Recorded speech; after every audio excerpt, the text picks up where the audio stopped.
आप सभी भाई बहनों का आध्यात्मिक ज्ञानात्मक चैनल की ब्रह्म मुहूर्त उपदेश ज्ञान कक्षा में एक बार फिर स्वागत है।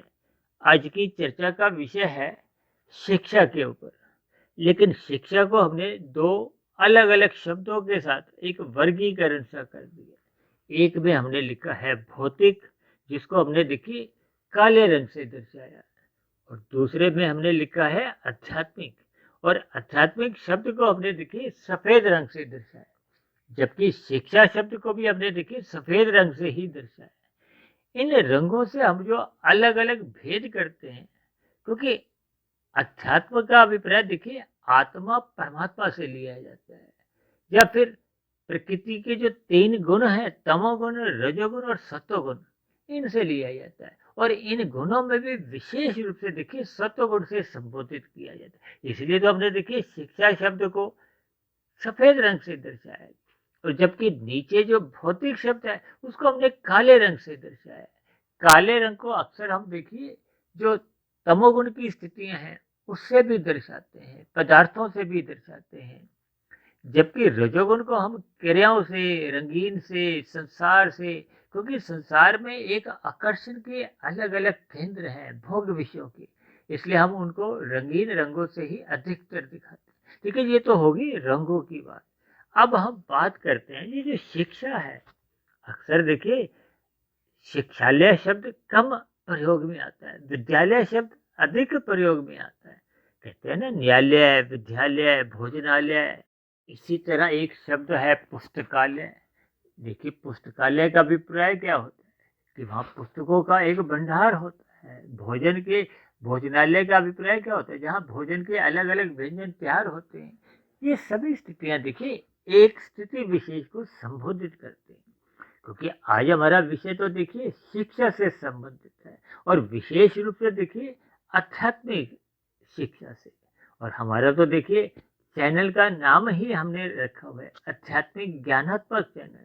वो तो तकनीकी रूप से जो यूट्यूब पे एक नाम है, वो देखिए एक सुधीर भाटिया फकीर के नाम से है, जबकि हमारा इस सुधीर भाटिया फकीर आध्यात्मिक ज्ञानात्मक चैनल में परमात्मा, आत्मा, ये दो चेतन सत्ताओं पर चर्चाएं होती हैं, या फिर हम प्रकृति के जो तीन गुण हैं, तमोगुण, रजोगुण और सत्वगुण से संबंधित विषयों पर ही हम चर्चाएं करते हैं, क्योंकि इन तीन गुणों से ही आपके मेरे तीन शरीर संबंध रखते हैं, स्थूल शरीर, सूक्ष्म शरीर और कारण शरीर।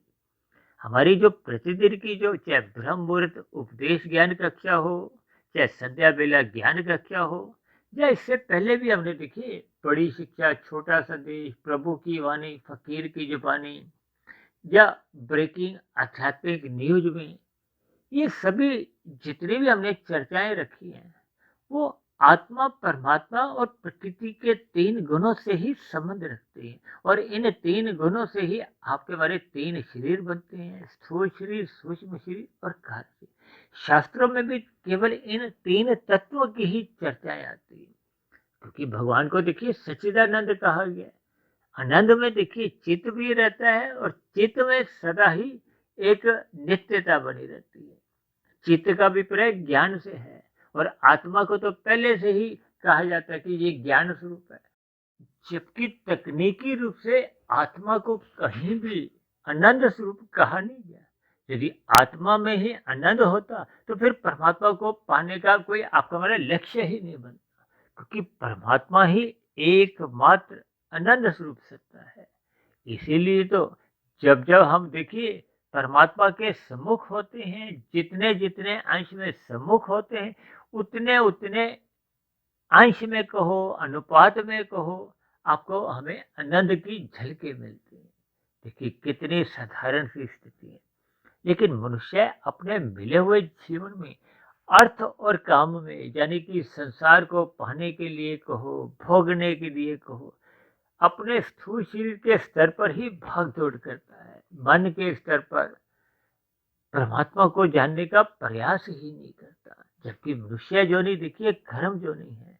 सर्वप्रथम हमें देखिए अपने कर्मों को, अपने जिम्मेदारियों का एहसास होना चाहिए, और ये एहसास को हो तभी हो पाता है जब हम सत्संग करते हैं, सत्संग करने का अभिप्राय सत्वगुण का संग करने से भी लिया जाता है। और जब हम केवल देखिए संसार का ही संग करते हैं, तो संसार तो देखिए राजसी और तामसी ही है, क्योंकि तामसी का अभिप्राय देखिए एक पदार्थों से भी लिया जाता है, नींद से भी लिया जाता है। और शास्त्रों में तो 4 प्रकार की पशु वृत्तियों का भी एक उल्लेख आता है, आहार, मैथुन, निद्रा, भय। जबकि मनुष्य के लिए देखिए 4 पुरुषार्थ कहे गए हैं, धर्म, अर्थ, काम, मोक्ष। अक्सर देखिए मैं मोक्ष शब्द को पुरुषार्थ से न छोड़कर एक मंजिल समझता हूँ। मंजिल का अभिप्राय आपका हमारा एक लक्ष्य है, आपके हमारे जीवन का एक उद्देश्य है, परमात्मा को पाना। परमात्मा को पाने का अर्थ क्या है? आनंद को पाना। अब कोई भी मनुष्य देखिए दुख नहीं चाहता, सुख चाहते हैं, चाहे वो पशु हो, चाहे वो पक्षी हो, और फिर इंसान की तो, मनुष्य की तो बात ही क्या। अब कोई मनुष्य है जो चाहता है कि मुझे दुख मिले? देखिए तकनीकी रूप से सभी आत्माएं सदा ही परम सुख कहो या दुख रहित सुख कहो या आनंद कहो, तीनों का एक ही भावार्थ है, एक ही अर्थ है। यानी कि हम सभी आत्माएं भी सदा ही परम सुख आनंद की ही तलाश में क्रियाएं करते हैं, कर्म करते हैं। और मैं तो यहाँ तक कहता हूँ कि कोई भी मनुष्य पाप कर्म क्यों करता है? सुख पाने के लिए, आनंद पाने के लिए। यानी कोई भी मनुष्य यदि तामसी कर्म करता है तो भी उसका लक्ष्य क्या होता है? सुख पाना। कोई राजसी कर्म करता है, उसका लक्ष्य भी होता है सुख पाना। कोई सात्विक कर्म परोपकार के कार्य करता है, चाहे वो धर्म का प्रचार करता है। अब ऐसे कितने ही मनुष्य हैं जो देखिए परोपकार के कार्यों में लगे रहते हैं। परोपकार के कार्य का अभिप्राय क्या है? जैसे हम कबूतरों को देखिए दाना देते हैं, पेड़ पौधों को जल देते हैं, चींटियों को भी अन्न के दाने कुछ देते हैं। यानी विभिन्न प्रकार से हम देखिए एक अन्य जीवों को हम भोजन देते हैं। अब भारत जैसे देश में तो देखिए समय समय पे कितने ही भंडारे लगते हैं। निर्बल मनुष्यों को देखिए अन्न की व्यवस्था करवाई जाती है, मुफ्त में वस्त्र दिए जाते हैं, शिक्षा का प्रबंध करवाया जाता है, उनके स्वास्थ्य के लिए एक विभिन्न प्रकार की उनकी सहायता की जाती है, शिक्षा के स्तर पर उनको ज्ञान दिया जाता है। इसी तरह धर्म के प्रचार के लिए यदि हम श्रम लगाते हैं, धन कुछ देते हैं, तो ये सभी स्थितियां जब सकाम भाव से होती हैं तो ये सात्विक कर्म मानी जाती है। जब यही सभी स्थितियां हम निष्काम भाव से करते हैं तो ये सभी स्थितियां फिर आपको भी परमात्मा से एक नजदीकियां उपलब्ध करवाती हैं। अब मनुष्य कर्म योग में स्थित हो जाता है। कर्म योग के बाद फिर अगला योग है ज्ञान योग, उससे अगला योग है भक्ति योग। योग का अभिप्राय क्या है? कि आत्मा और परमात्मा की एक समुखता जब हो जाती है, क्योंकि दोनों चेतन तत्व है। जबकि आज हमने देखिए शिक्षा के नीचे जो 2 शब्द लिखे हैं ना, भौतिक और आध्यात्मिक। देखिए शिक्षा का अभिप्राय विद्या से तो लिया ही जाता है, लेकिन शिक्षा का जो मुख्य एक अर्थ माना जाता है, कहते हैं ना, आपने इससे क्या शिक्षा ली, या इस कहानी को सुनकर आपको क्या शिक्षा मिली, या इस फिल्म को देख के आपको क्या शिक्षा मिली, इस नावल को पढ़कर आपको भी क्या शिक्षा मिली। यानी कि शिक्षा का अभिप्राय देखिए एक निचोड़ से भी ले सकते हो, एक सार से भी ले सकते हो, एक सीख से भी ले सकते हो, एक उपदेश से भी लिया जा सकता है, एक संदेश से भी लिया जाता है। ये सभी स्थितियां आपके हमारे जीवन में देखिए ये विभिन्न अर्थ समझाती हैं। इसलिए तो हम अपने बच्चों को भी देखिए 2.5-3 वर्ष के होते ही कहाँ भेजते हैं? स्कूलों में भेजते हैं। इसलिए शिक्षा ग्रहण करने के लिए, सीखने के लिए, कि बच्चा उठना बैठना सीखता है। अब प्ले स्कूल में भी देखिए आजकल तो कितने अधिक धनराशि मनुष्य खर्च करता है ताकि उसके बच्चों का उज्जवल भविष्य हो, वो अच्छे पद पर कोई उनको नौकरी मिले या अपना व्यवसाय चलाने में वो उपयुक्त हो। संसार की सुख सुविधा का एक भोग करने से है। अक्सर मैं इन भोगों को देखिए 5 एस से जोड़ता हूँ: सुख, सुविधा, स्वाद, सम्मान, सत्ता। देखिए ये कोई शास्त्रों में इन स्थितियों का कोई उल्लेख नहीं, ये तो एक आसानी के लिए, क्योंकि मैं आध्यात्मिक स्थितियों को देखिए 3 एस से जोड़ता हूँ, सेवा, सत्संग, स्वाध्याय, क्योंकि इन सभी 8 अक्षरों में जो पहला वर्ण है वो सा से यानी कि एक एस से शुरू होता है। इसलिए मैंने एक सूत्र सा बना दिया है कि जब जब आपके हमारे जीवन में देखिए सुख, सुविधा, स्वाद, सम्मान, सत्ता का ही लक्ष्य बना रहता है। यहाँ सुख सुविधा का अभिप्राय देखिए, जितने जो आधुनिक उपकरण है, सुख सुविधा के जो एक साधन है, जैसे हम देखिए महंगे से महंगा मोबाइल चाहते हैं, बढ़िया से बढ़िया लैपटॉप चाहते हैं, बढ़िया से बढ़िया कार रखना चाहते हैं, एक अच्छा बड़ा मकान चाहते हैं, और उस बड़े मकान में जितने आधुनिक उपकरण हैं उनको हम चाहते हैं, चाहे वो गीजर हो, चाहे वो टेलीविजन है, चाहे वो फ्रिज है, मिक्सी है, माइक्रोवेव है। देखिए ये सभी स्थितियां एकमात्र उदाहरण के लिए मैं आपको समझा रहा हूँ। इसी तरह स्वाद का अभिप्राय क्या है कि हम बढ़िया बढ़िया एक भोजन चाहते हैं, खाने के भी, पीने के भी, पहनने का भी, जो हमारी जो स्थिति है वो भी आहार में आ जाती है। ये सभी स्थितियां, और हम अन्य लोगों से सदा सम्मान चाहते हैं, हम अपने हाथ में एक सत्ता चाहते हैं, दूसरों को अपने अधीन रखना चाहते हैं। ये जो राजनीतिक दलों द्वारा भी जो सत्ता लेने का कहो या हथियाने का कहो या राज्य करने का, ये सभी स्थितियां भी देखिए उसी ओर ही इशारा करती है। लेकिन सत्ता से अलग स्थितियां क्या है, देखिए सेवा की। सेवा का अभिप्राय क्या है, देखिए आपको कोई किसी पद की लोभ नहीं होता, आप निष्काम भाव से सेवा करते हो, परोपकार के कार्य करते हो, यानी कि सेवा, सत्संग, स्वाध्याय। सत्संग का अभिप्राय देखिए सत्वगुण का अधिक से अधिक संग करने से है। जबकि ये जो राजनीतिक दलों का जो सत्ता पाने का जो उद्देश्य होता है, ये तो देखिए राजसी कहो या तामसी कहो। देखिए इन सभी शब्दों के आपको हमें केवल भावार्थ समझने हैं, क्योंकि आज कलयुग में जो शिक्षा का जो एक मुख्य केंद्र है वो देखिए भौतिक स्तर पर बनता जा रहा है। अब एक साधारण मनुष्य देखिए अपने जीवन काल में तकरीबन 15, 20, 25 वर्ष शिक्षा को देता है, पढ़ने में देता है, धन भी लगाता है, समय भी लगाता है। और दूसरी ओर अक्सर देखिए जब मैं कोई बड़ी बड़ी कोई वीडियो तैयार करता हूँ, कोई 1 घंटे की, कोई 2 घंटे की, कोई 3 घंटे की, अक्सर एक साधारण मनुष्य की रुचि क्या होती है कि 2-3 मिनट में ही आपको भाई आध्यात्मिक ज्ञान की प्राप्ति हो, या 10-15 मिनट की कोई ऐसी वीडियो सुना दी जाए कि हमें शास्त्रों का पूर्ण ज्ञान समझ में आ जाए।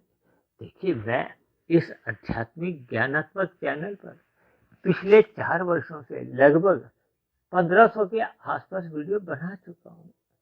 ये 1500 के बाद यदि 15,000 बन जाए, चाहे 15 लाख भी बन जाए, ये देखिए परमात्मा का ज्ञान समाप्त नहीं होता, क्योंकि परमात्मा को तो देखिए अनंत कहा गया है।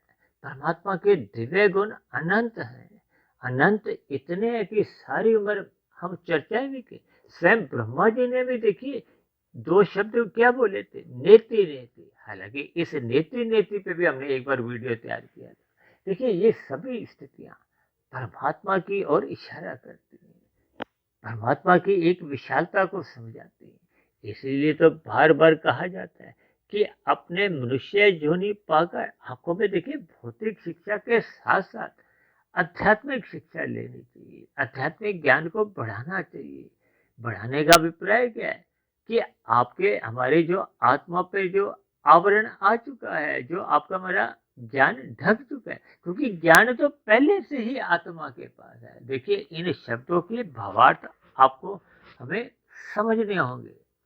देखिए हम जो बार बार कहते हैं सत्संग करो, ब्रह्म मुहूर्त में उठो, इन आध्यात्मिक वीडियो को एकांत भाव से सुनो, एकाग्र चित्त से सुनो, बार बार सुनो।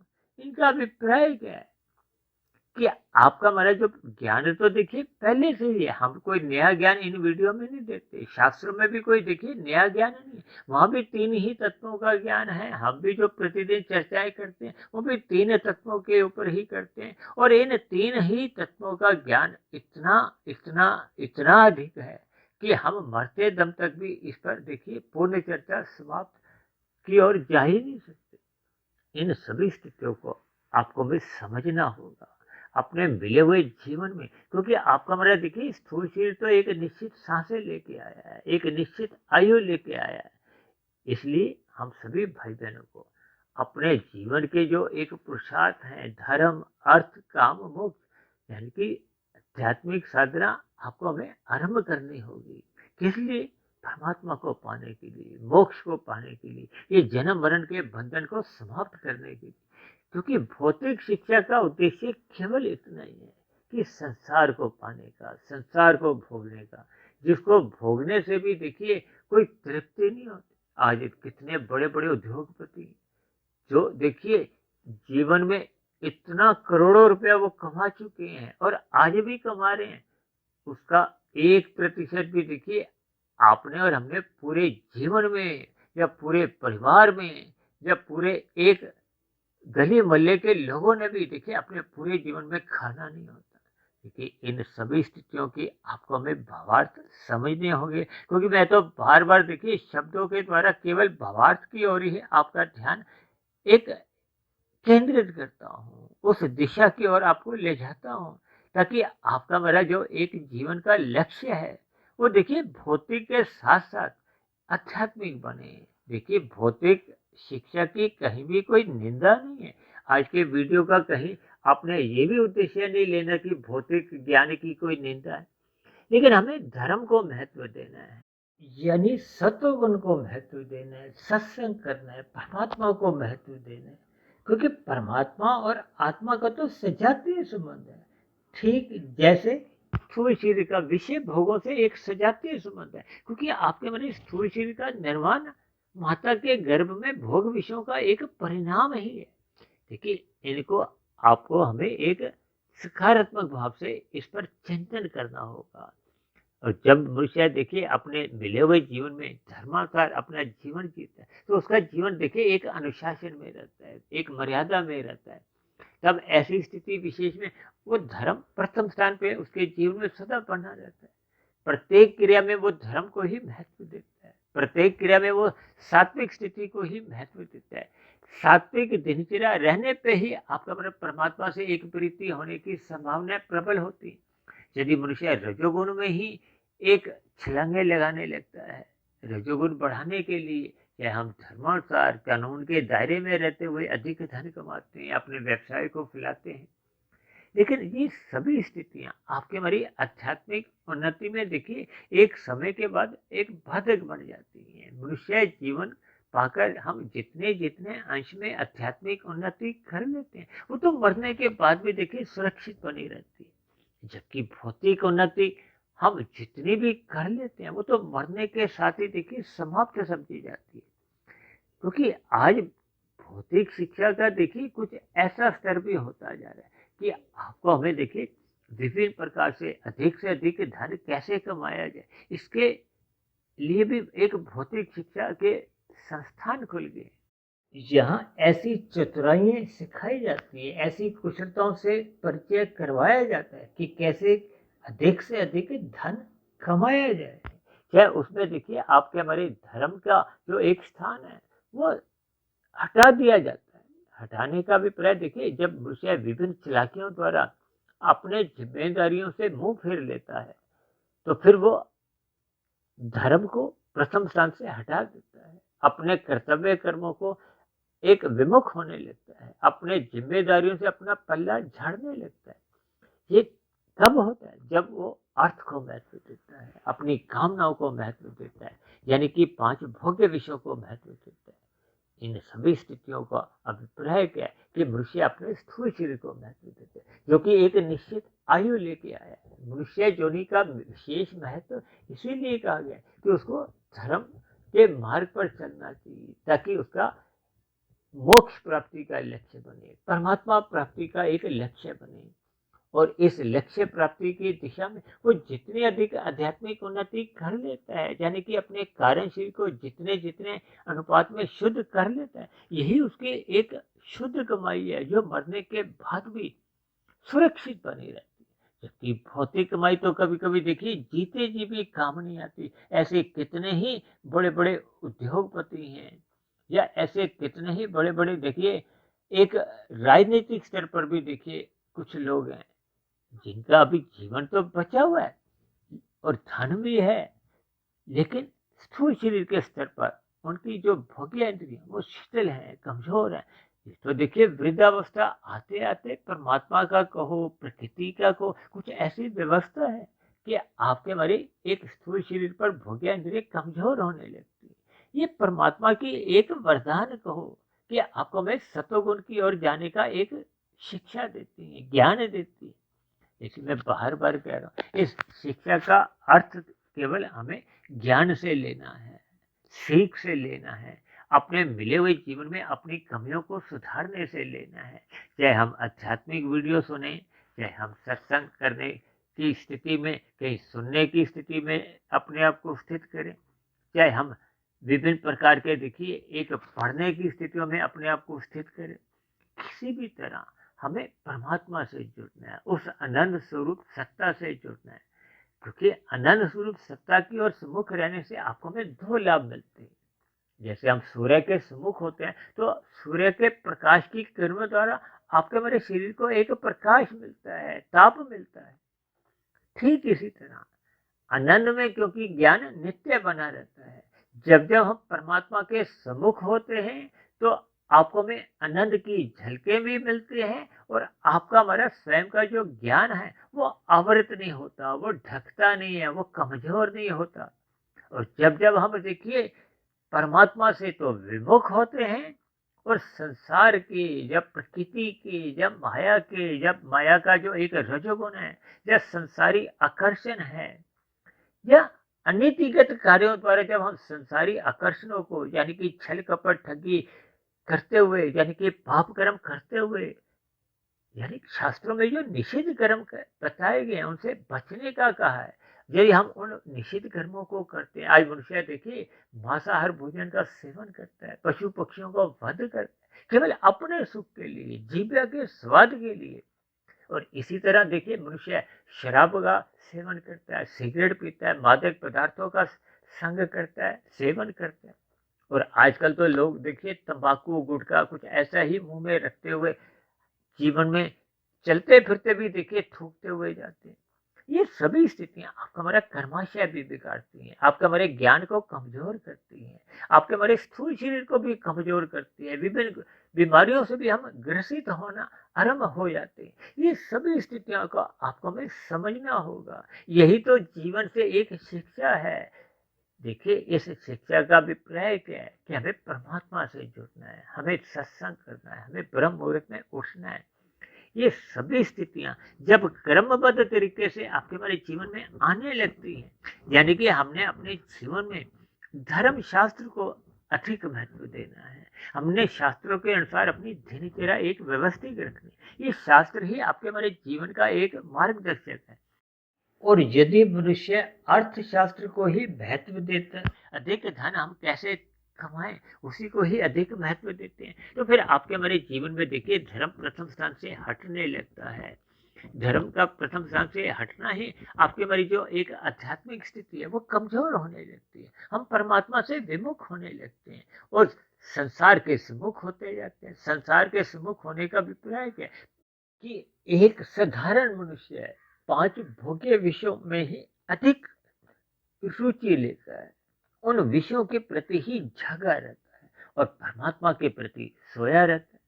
शास्त्रों में एक शब्द बोला जाता है, एक वाक्य बोला जाता है, जो जागत है सो पावत है, जो सोवत है सो खोवत है। इसका इशारा देखिए ब्रह्म मुहूर्त है।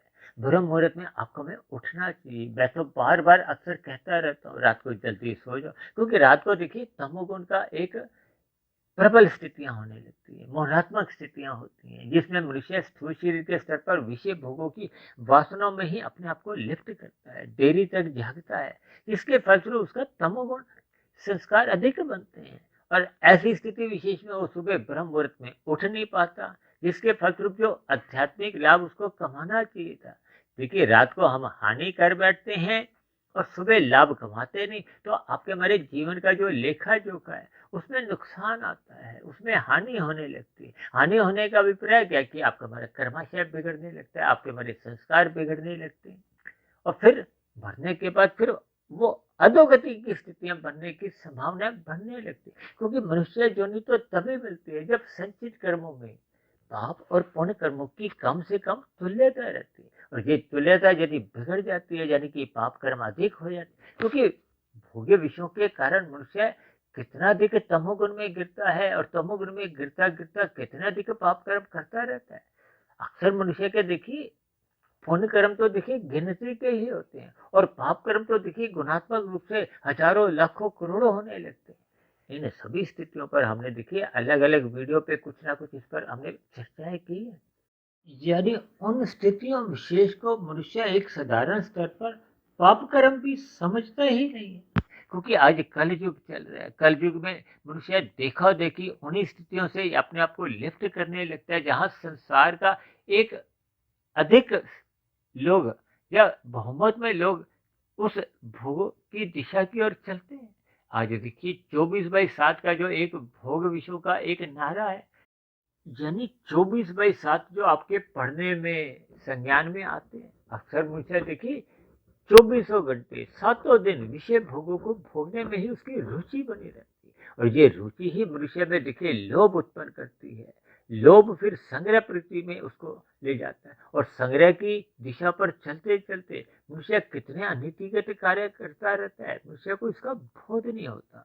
इन सभी स्थितियों से हमें ज्ञान लेना है, शिक्षा लेनी है, ताकि आपके हमारे जीवन में सत्वगुण बढ़े। सत्वगुण बढ़ने का अभिप्राय आपके हमारी आध्यात्मिक उन्नति हो, ताकि मरने के बाद कोई अधोगति की स्थितियां उत्पन्न नहीं हो।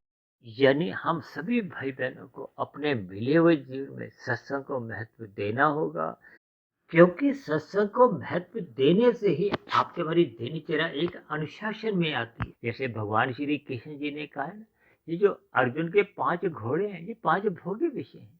इनकी लगाम भगवान ने अपने हाथ में रखे, यही एक उपदेश दिया कि हमें देखिए सत्संग करना चाहिए। सतोगुण की लगाम से अपने रजोगुण को नियंत्रण में रखना होगा।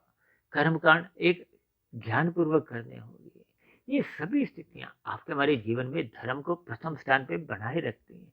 धर्म जब प्रथम स्थान पे बना रहता है, तो आपके हमारे जीवन में ये जो अर्थ और काम है, ये एक मर्यादा में रहते हैं। ये धर्म की चार दीवारी में ही रहते हैं, और फिर धीरे धीरे हम मोक्ष के लक्ष्य की ओर भी अग्रसर होते हैं, अधोगति से भी बचे रहते हैं। देखिए पहले तो आज से प्राचीन समय में तो देखिए गुरुकुल हुआ करते थे। गुरुकुल में देखिए भौतिक शिक्षा के साथ साथ मुख्य जो एक बल है, वो तो आध्यात्मिक शिक्षा पर दिया जाता था।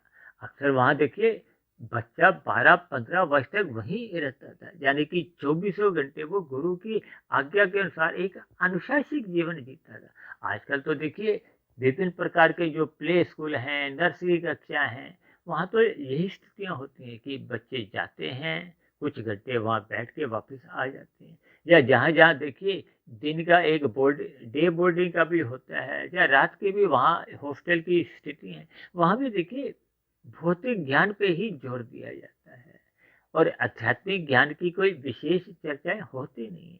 इसलिए मेरी आप सभी भाई बहनों से विनती है कि हम सभी भाई बहनों को अपने मिले हुए जीवन का सदुपयोग करते हुए अपने कर्मों में भी सुधार लाना है, और जहाँ तक संभव हो आध्यात्मिक उन्नति यानी कि साधना करने को विशेष महत्व देना है। रात को जल्दी सो जाना चाहिए, सुबह ब्रह्म मुहूर्त में उठकर हमें साधना करने का एक अभ्यास करना होगा। इस सभी स्थितियों पर जैसे जैसे मनुष्य चलने लगता है, तो उसके जीवन में सहज ही एक बुराइयां समाप्त होने लगती हैं, कारण शरीर शुद्ध होने लगता है। फिर धीरे धीरे कारण शरीर के शुद्ध होते होते उसके जो पहले के बुरे संस्कार थे, जो भोगों के कहो या भौतिक आकर्षणों का केंद्र बने हुए थे, वो सहज ही कमजोर होने लगते हैं। फलस्वरूप कारण शरीर क्रम से शुद्ध होता जाता है।